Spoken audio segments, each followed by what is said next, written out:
This beanie is really easy to make.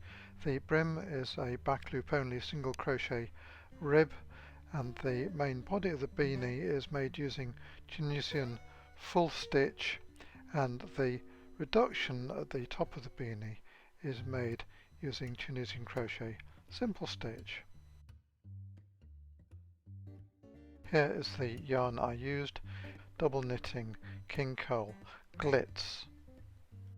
And for making the brim I'm going to use a 4mm crochet hook. For this beanie I want a brim that is around 2.5 inches deep, and for that I need to chain 12 for a back loop only single crochet rib, and a 13th chain that is the turning chain. My top tip is to leave a really long tail of yarn to use for slip stitching the brim and sewing the rest of the beanie together when it is completed. And here is the completed chain for the back loop only single crochet ribbed brim. Here I am starting to create the rib, and here is the link on how to do a back loop only single crochet rib. I'm using US terminology for single crochet. As you proceed with the rib, don't forget to do a turning chain and also keep an eye on the stitch count to make sure stitches aren't being gained or lost.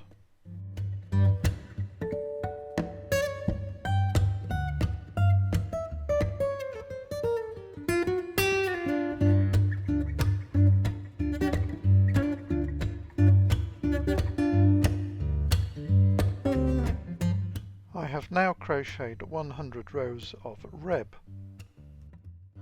and the brim is just over 17 inches long, and when stretched it will reach easily up to 24 inches, so it will fit both adult female and male heads nicely without being too loose.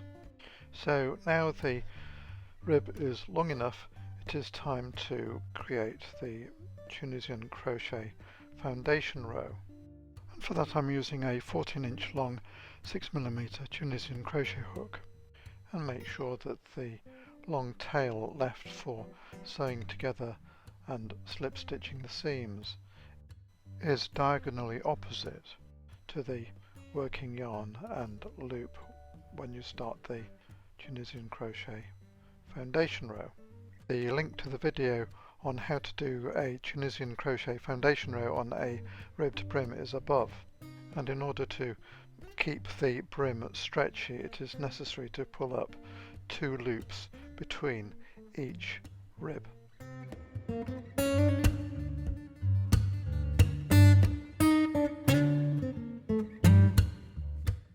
I'm now pulling up the last few loops to create the Tunisian crochet foundation row onto the ribbed brim, and now that is complete it is time to count the number of loops on the hook.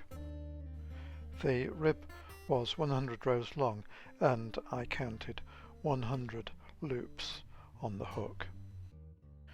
Now for the return pass, chain 1 and mark the space for the last stitch of the forward pass.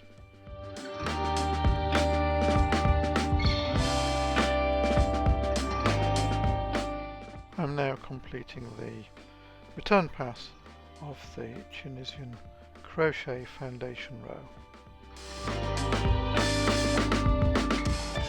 I'm now doing the Tunisian crochet full stitch by pushing the crochet hook into the first space between the first and second vertical bars, yarning over and pulling up a loop, and now I'm going to push the hook into the next space between the 2 vertical bars, yarning over and pulling up a loop. The link to the video on how to do the Tunisian crochet full stitch is above. If you work the first space between the first vertical bar and second vertical bar, make sure that the last space at the end of the forward pass is not worked, or else the number of stitches will gradually increase.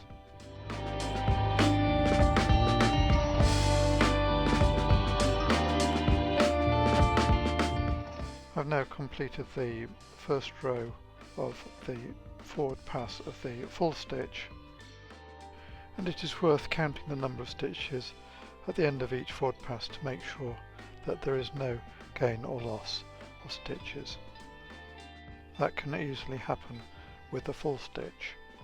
Then chain 1, mark the stitch space for the end of the next forward pass, and then do a normal Tunisian crochet return pass.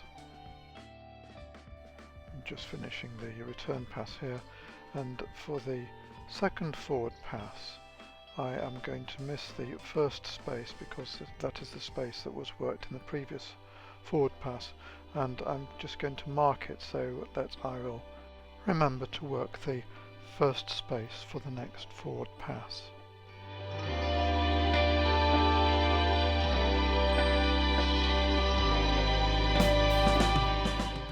Here I am completing the return pass after 12 rows of full stitch, and the fabric is 5 inches deep, so it is now time to start the reduction. And for the reduction I'm going to change to Tunisian crochet simple stitch, and if required the link to the video about how to do the Tunisian crochet simple stitch is above.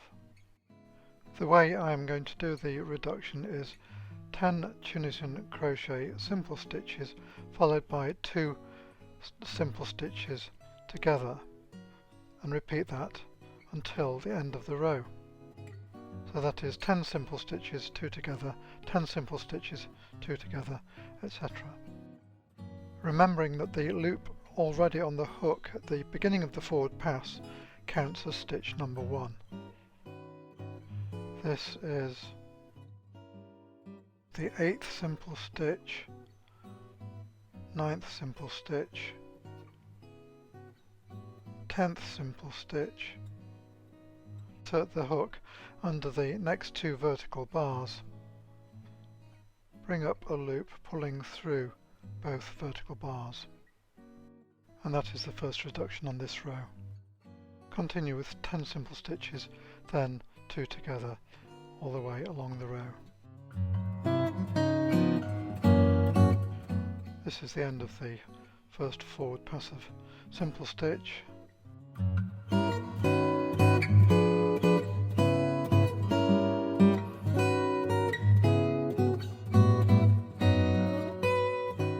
Now for a normal Tunisian crochet return pass, as always marking the last stitch space for the end of the next forward pass.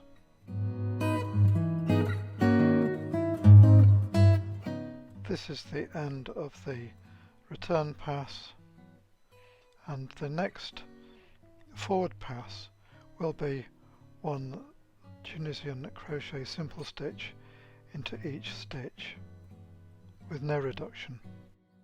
And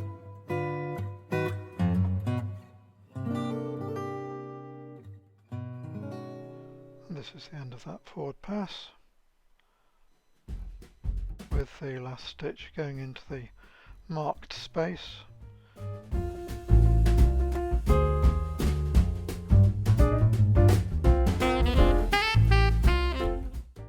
Chain 1 and replace the stitch marker,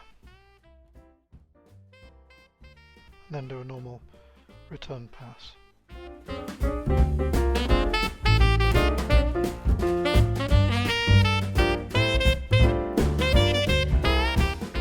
The next row is another reduction, and this is by doing 9 simple stitches followed by 2 together, and continue with 9 simple stitches and 2 together all the way along the row until the marked stitch. It would be incredibly tedious for me to go through all the rows, whether they are reduced or not, until the top of the beanie, so I've left a description of how I did the reduction in the description about the video. So basically the number of stitches between each reduction is reduced by 1 every other row. and then reduce every row after the row where it is 4 stitches then 2 together. I'm just doing the penultimate return pass, having done 1 stitch then 2 together all the way along the forward pass, and now this is the final reduction, that is 2 stitches together all the way along the row.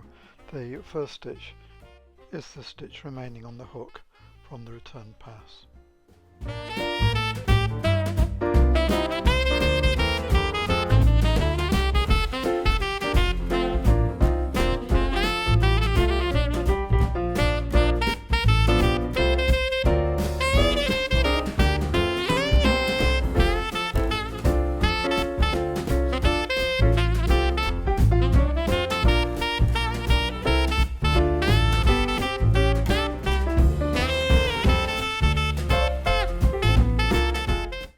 Now for a normal return pass, as always, chain 1 and mark the stitch.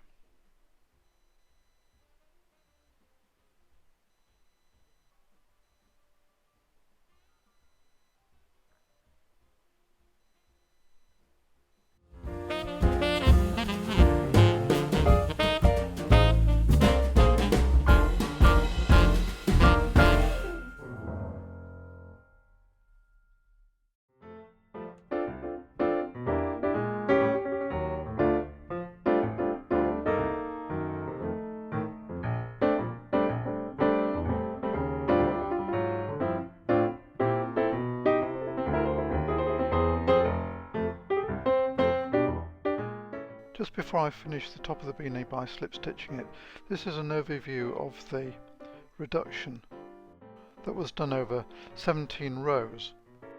That equates to around 4.5 inches. I always think a beanie is much nicer with a reduction rather than no reduction and just cinching the top that causes a lot of bunching. In addition, the beanie is much quicker to do with the reduction and also uses less yarn. And finally, at the top of the beanie, slip stitch by inserting the crochet hook under the next vertical bar, yarn over and pull through both loops.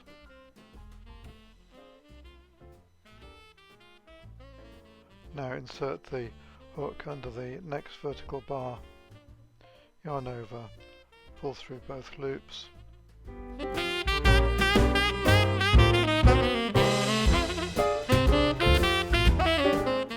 And just continue slip stitching along the row with the final slip stitch being into the marked space.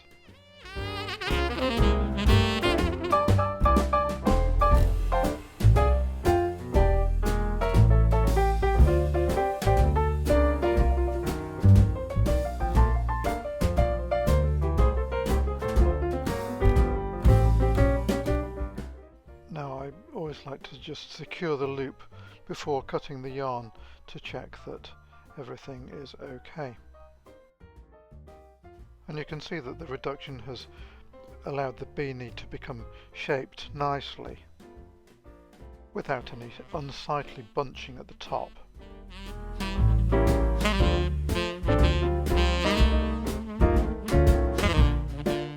Now I'm going to use the very long tail of yarn from the brim to slip stitch the edges of the brim and the rest of the beanie together, working on the reverse side of the fabric. The advantage of slip stitching the edges of the brim together is that the seam is virtually invisible.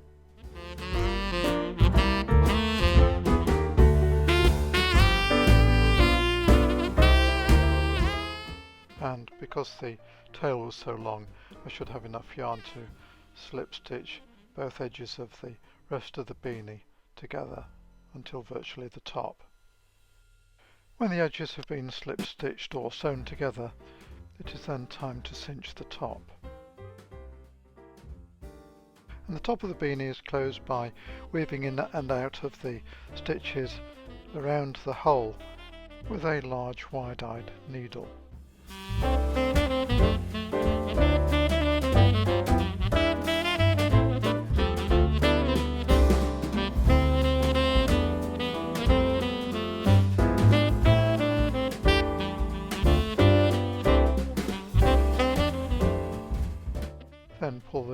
to draw the hole closed and put a final few stitches over the top to close the hole completely and secure it.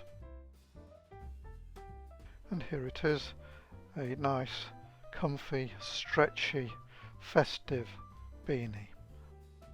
Perfect for an adult male or female in the festive spirit.